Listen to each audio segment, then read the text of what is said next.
Xin chào các bạn. Trong hai video trước về My Notion Tool, mình đã chia sẻ 9 templates mà mình dùng để quản lý công việc và ghi chú hiệu quả. Trong phần này, mình sẽ giới thiệu tiếp các template mà mình dùng để lưu giữ những trải nghiệm đẹp trong cuộc sống. Chúng ta ai cũng mong muốn một cuộc sống luôn tràn ngập niềm vui và hạnh phúc. Tuy nhiên, áp lực học tập, công việc hay gia đình đôi khi khiến chúng ta khó tránh khỏi cảm giác căng thẳng. Có rất nhiều cách để chúng ta nuôi dưỡng và chăm sóc sức khỏe tinh thần của mình. Một trong số đó là luyện tập cách trân trọng những khoảnh khắc tươi đẹp trong cuộc sống. Chúng ta có thể trân trọng những giây phút hiện tại, tưởng tượng những viễn cảnh đẹp trong tương lai, hay nhớ về những kỷ niệm đẹp trong quá khứ. Mà cách gợi nhớ chi tiết và dễ dàng nhất là thông qua những hình ảnh lưu lại từ sự kiện đó. Vì vậy, mình có thói quen lưu lại những hình ảnh đẹp và lưu vào Notion mỗi cuối tuần và đôi khi lên kế hoạch cho những chuyến du lịch sắp tới. Đây là 5 template trong nhóm Collections mà mình sẽ giới thiệu trong video này. Đầu tiên là template Food Log.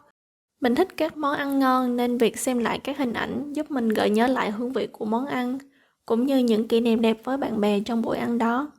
Ngoài ra, nếu các bạn mong muốn có một chế độ ăn uống lành mạnh hơn, thì việc ghi lại nhật ký các món ăn và lên thực đơn mỗi tuần khá cần thiết. Do công việc khá bận rộn, nên mình chỉ nấu ăn khoảng 3 lần một tuần và đi siêu thị vào cuối tuần. Phía bên trái mình có một danh sách những món cần mua, được sắp xếp theo thứ tự các dãy hàng mà mình sẽ đi qua. Trong list archived là những món mình đã từng mua. Nếu cần restock thì mình chỉ cần uncheck là nó sẽ hiển thị lại trong một shopping list. Mình sẽ mở trang này trên app Notion khi đi siêu thị và check off các món trong giỏ hàng. Nhờ vậy mình có thể mua hàng nhanh chóng hơn, không cần phải nhớ cần phải mua món gì và không sợ quên món nào. Bên phải là một bảng mình dùng để lưu công thức và lên thực đơn, gồm có 3 cột là last week, this week và next week. Những công thức từng nấu được ẩn ở cột no when ở đây. Mình có thể kéo xuống để chọn món bất kỳ, hoặc gõ từ khóa, rồi kéo thả công thức đó vào cột tuần sau chẳng hạn. Mỗi trang công thức mình phân loại theo ẩm thực nước nào, tác giả và khi nào nấu. Trong trang có cột nguyên liệu, đường link hoặc YouTube video và một bảng mình lưu lại thành quả của mình. Mình ghi chú lại những điều nên khắc phục cho lần sau, ngày nấu, đánh giá món ăn. Bên cạnh đó, mình có một bảng phân loại công thức theo quốc gia. Gallery View để hiển thị hình ảnh tất cả công thức. Cuối cùng là một bảng hiển thị tất cả thông tin chi tiết. Phía dưới là nhật ký hình ảnh những món ăn không phải do mình nấu. Có thể bạn mình nấu ăn cho mình, hay tụi mình đi ăn ngoài hoặc đặt giao hàng về nhà.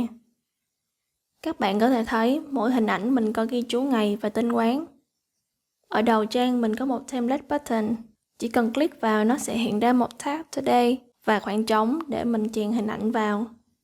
Tiếp theo là template Galleries. Mình tổng hợp hình ảnh từ những chuyến du lịch hay chỉ là đi dạo xung quanh thành phố. Phần đầu tiên mình có Wishlist là những địa điểm mình muốn đi trong thời gian sắp tới.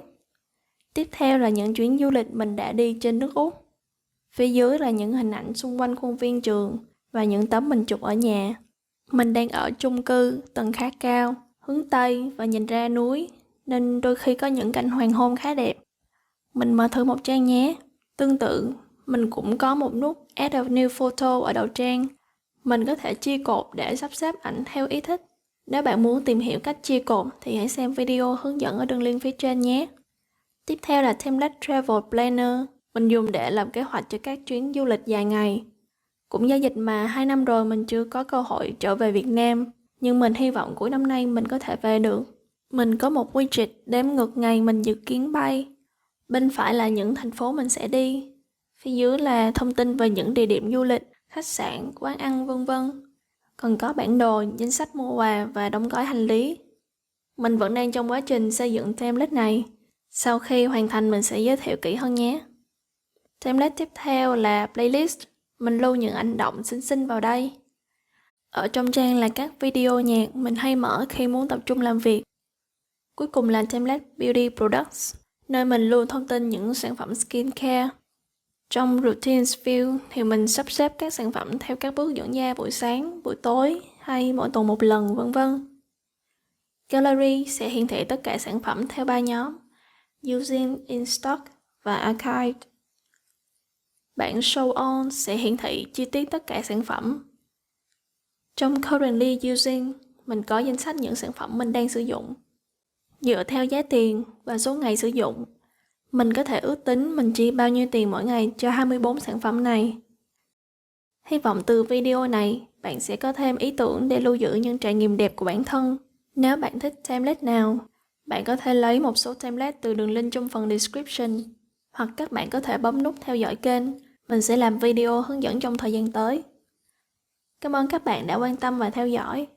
Chúc các bạn một ngày làm việc hiệu quả. Hẹn gặp lại các bạn.